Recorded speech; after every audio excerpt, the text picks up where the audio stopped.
Hello and welcome to the Book Bunch. My name is Sam. It is so great to have you guys here for another video.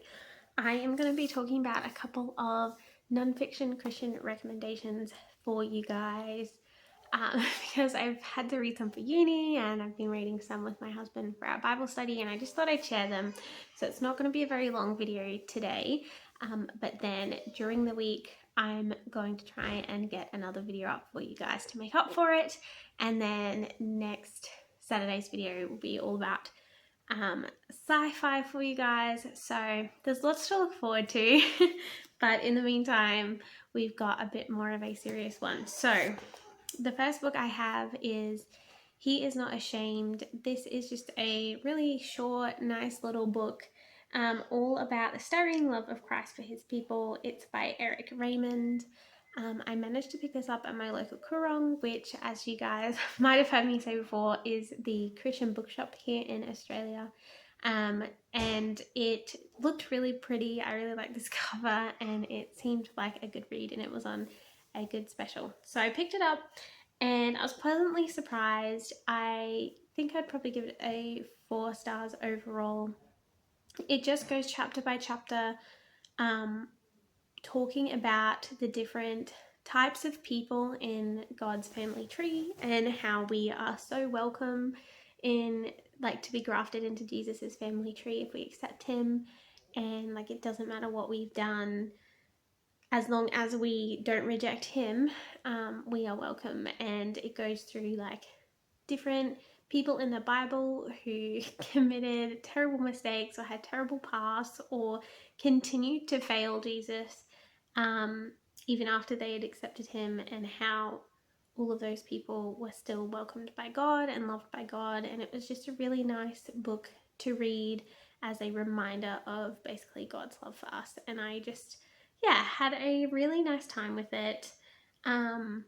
Nothing was like crazy standout though, which is why it wasn't a 5-star, but definitely still worth the time. And if you're looking for a short read, this is definitely that. So there is that. Then there is Emotionally Healthy Spirituality. I think I only ended up rating this a 3-star on Goodreads, but it probably is more of a 4-star if I'm being honest. There's more just a couple of things, especially towards the end, that I didn't 100% agree with Peter Scazzaro on, but that's okay. It's hard to find nonfiction that I fully agree with, but this book is talking about his method of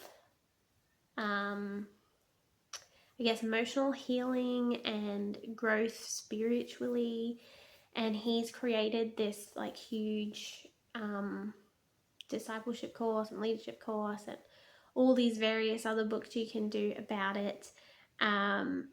Basically tried to build an empire out of this idea, but we had to learn about this guy for uni and like different principles, because I'm doing Christian counseling, and he talks about how important it is to acknowledge your genogram, so basically where you come from, your family, your past, how your ancestors affect you, the different relationships that have been carried down, because as the Bible says, like the sins of the father will be passed down, and there's lots of generational sins and issues and everything that get passed down, and if we're not aware of those, it can become a barrier for us in our faith, and how as we have left that family to come to the family of Christ, how we need to like break those ties and give them over to God and all of that kind of thing, and how kind of the way we've brought up affects our current method of thinking and how we react to things. And so that was pretty interesting. He also has a really good section on Sabbath rest, which we've had to extensively get in for uni. And yeah, I did like bits and pieces of it, but there's just a few other things that didn't quite sit well with me, and that's okay. But yeah, still I would recommend it just for those good bits. And yeah, I found it, what's the word?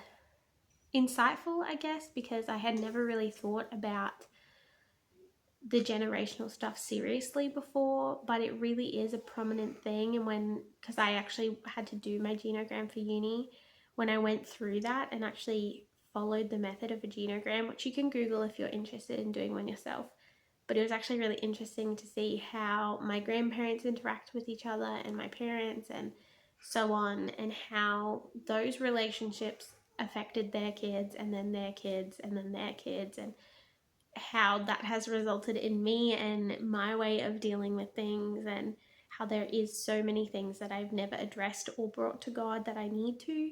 And so yeah, I got some helpful things out of it. So I'm suggesting you read it if you're interested. But yeah, he's also got like a whole workbook you can do alongside it, and a like daily devotional type thing. But yeah, he also has some very traditional views on things as well. So just be aware of that. Um, it it was some things I had never heard of, like the Desert Fathers. I hadn't heard of them before, and some of the old like benedictions and different things like that. I hadn't heard of them before. But yeah, that's just because I've been brought up in a different church than him, obviously. And then there is the final book, which is a 5 out of 5 star. I really recommend everybody read this. Even honestly, if you don't have a faith, you could probably still get stuff out of it, but definitely if you do have a faith, this book is amazing. It is called Rest in the Storm. It's by Kirby Jones, and you can only get it as ebook anymore. You could probably maybe find it on a secondhand website, but I know for me here in Australia it's completely out of print and I could not find a physical copy, so I got the ebook. This was another uni textbook actually, but it was incredibly life-changing. And it's not like an actual textbook, but it's what they made us read, because we're doing a whole thing on self-care and Sabbath rest. And yeah, it was so life-changing. Like, I have never read a book that got me so spiritually excited for God, and opened my eyes to so many things about God and his commands that I'd never thought about before. And yeah, it was just so amazing. But this book basically, it is designed for ministry workers and ministry leaders, but again, I'm not that, and I got so much out of it, so I highly suggest you read it anyway. But it is the idea that we can get so hung up on what we feel God has called us to do that we exclude all of his other commands, including the command to rest, and how important that is, and how Jesus did it. And it goes through the whole passage and really breaks down the idea of Jesus going to the back of the boat and then being called out to calm the storm for his disciples, because his disciples were freaking out, and how like sometimes we are the disciples who are just so filled with fear and so lacking in trust that we just let our situation overwhelm us. Or sometimes we are the storm and we are just out of control and we need to be calmed by God, and we don't even know what's going on half of the time because we've just let our anger or our sadness take over, or even our anxiety. And then the idea of like the fact that our aim should be to be like Jesus and be so spiritually at peace that we can just gracefully get through the different storms of life and not even be bothered and sleep through it, because we know God's plan and we are trusting in God, and that full idea of surrender. And also the fact that like Jesus at multiple times in the Bible was seen to rest or go to a place where he could just be with God, and how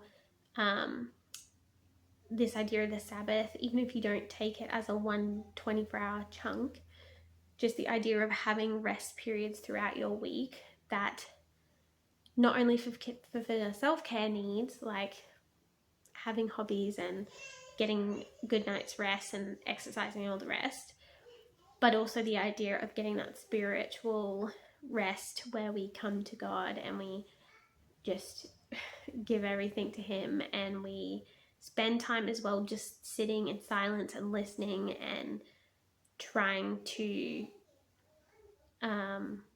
go that step further in our faith and hear the response and allow God time to respond, even though it can be so uncomfortable. And yeah, it was just incredibly life-changing, and I highly, highly recommend it. Yeah, it's probably going to be one of my favorite non-fiction books of all time, I would say. Because it was just like, especially the first like 8-9 chapters was just constant goodness. The last couple, because there's a couple of chapters that the edition I had weren't in the original copy, and so he added a couple of chapters which I felt didn't quite go with the rest of the book. So I didn't enjoy those last couple of chapters as much. Not that they weren't helpful, but it was more that original edition of the stuff that I really, just conviction after conviction. So it was really good. Highly recommend it. And if there are any other non-fiction books that you would like to see from me, let me know in the comments below. I do quite enjoy reading non-fiction, even if it's not Christian non-fiction. If you've got other things that you want me to try, I am happy to do that for you guys. But yeah, keep an eye out during the week for a surprise video, and then I'll see you guys next week. Have a great one. Bye.